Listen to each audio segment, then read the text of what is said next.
시편은 150개의 시로 되어 있는 성경이죠. 요즘 이제 신학자들이 열심히 다양한 방법들을 가지고 시편을 연구하는데 요즘 연구하는 주제는 시편이 왜 150개나 되는 시로 묶여 있을까?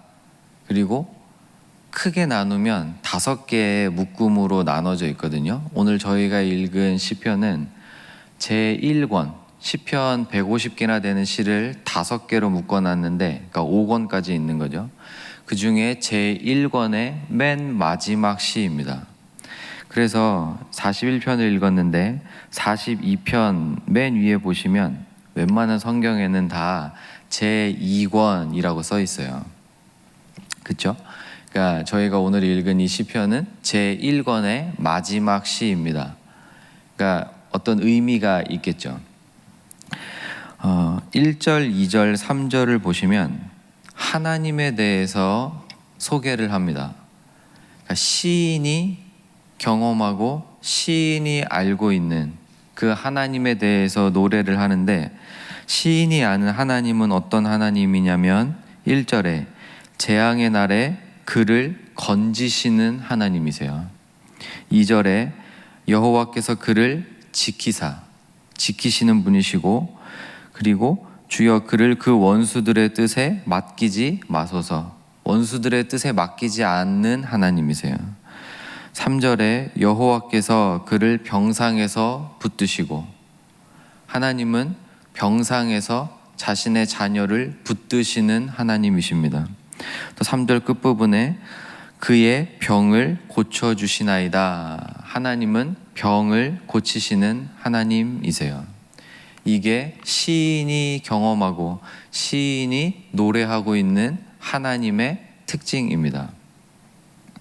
사랑하는 성도 여러분, 저희는 다 하나님을 아버지라고 부르고 저희는 다 그 하나님의 크신 사랑을 받은 사람들이지만, 사람마다 하나님을 아는 수준이 다릅니다. 명백하게 다릅니다. 구원이라는 입장에서 봤을 때 저와 여러분은 한 명도 빠짐없이 다 하나님의 자녀가 되었고 다 구원받은 하나님의 백성들이 맞습니다. 그러나 그것과는 조금 다르게 그 한 사람이 이 땅에서 하나님이 허락하신 수명을 이 땅에서 살면서 아침에 일어나고 밤에 자는 이 삶이라는 것을 유지하면서 그 사람이 하나님을 얼마나 알고 얼마나 경험하고 얼마나 사랑하고 얼마나 그 사랑을 받느냐는 완전 다른 이야기입니다.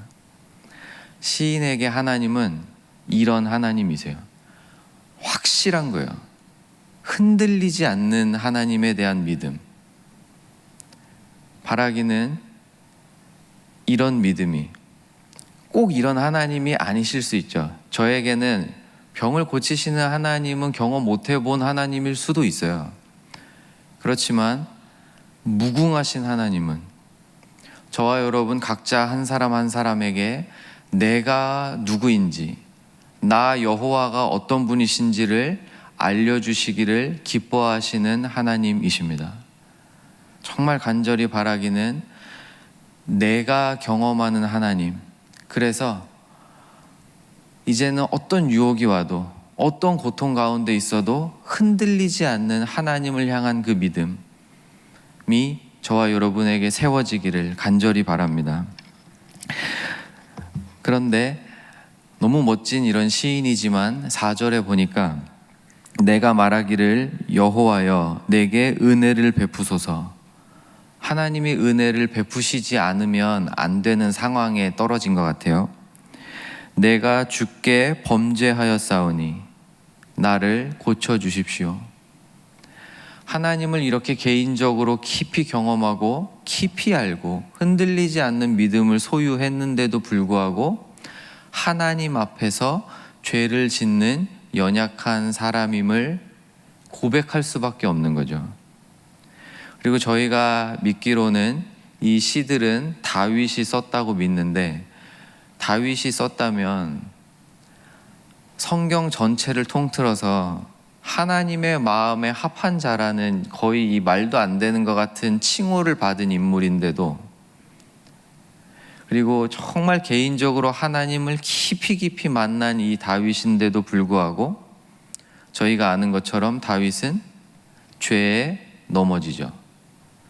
하나님의 마음에 합해져서 이스라엘의 왕으로 세워진 인물조차도, 그것도 초대왕 사울을 하나님의 그 기준에서 탈락하고 기준에 부합한 다윗을 세워놓으셨는데도 불구하고 여전히 하나님 앞에서 바르게 설 수 없는 연약한 사람임을 고백하는 것입니다.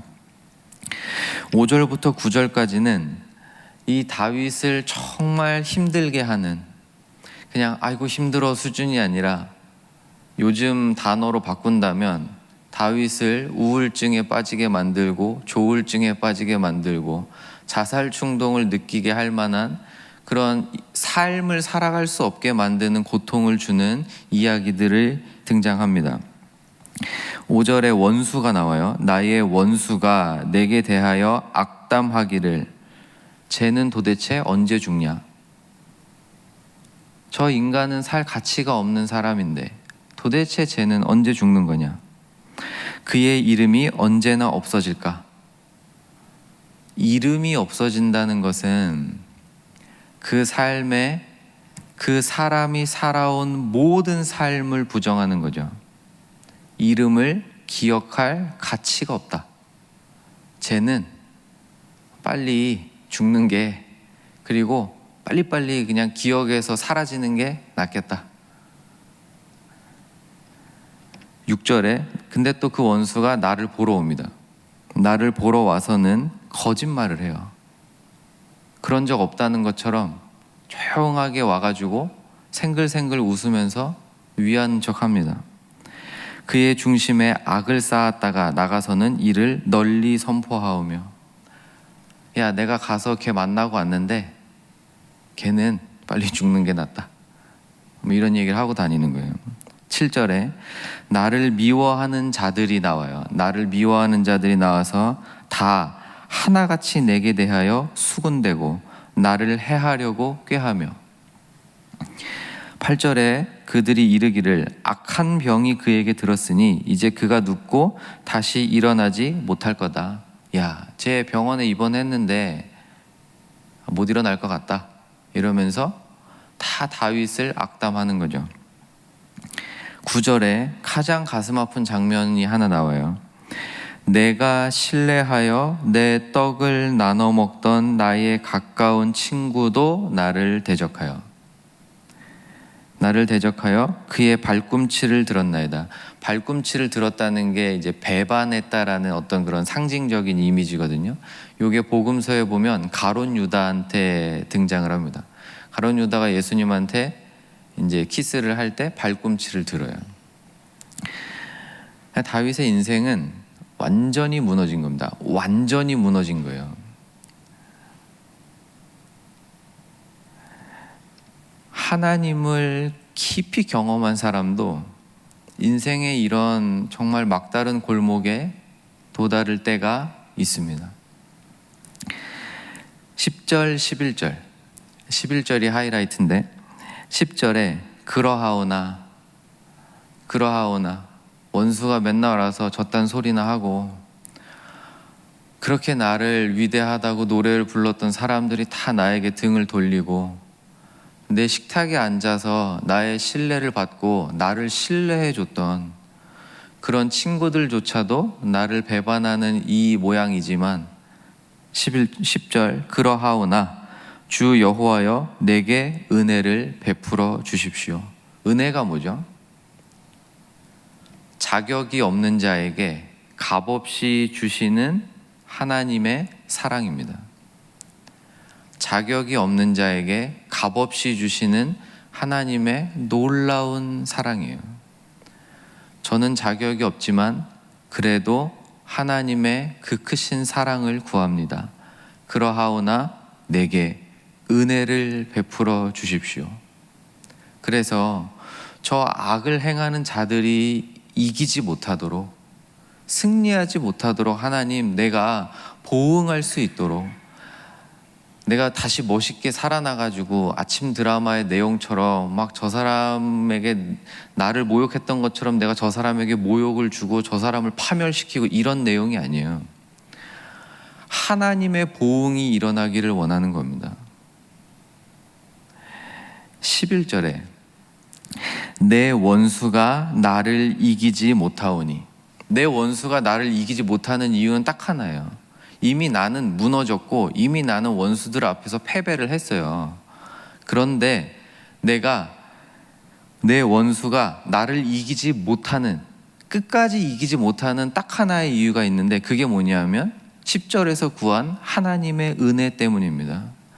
은혜를 누린 거예요. 은혜를 받은 거예요. 그래서 뭐라고 고백이 나오냐면 11절에 내 원수가, 나는 이미 무너졌고 이미 망가졌고 진짜 밑바닥에 들어가 있는데, 그런데도 원수가 끝까지 나를 완전히 멸망시키지 못하는 걸 보니, 내 원수가 나를 이기지 못하오니 주께서 나를 기뻐하시는 줄을 내가 깨달았습니다. 이거 이해되십니까? 병상에서 일어났다는 말 아직 안 나와요. 원수들이 다 망했다는 말, 그런 거 안 나와요.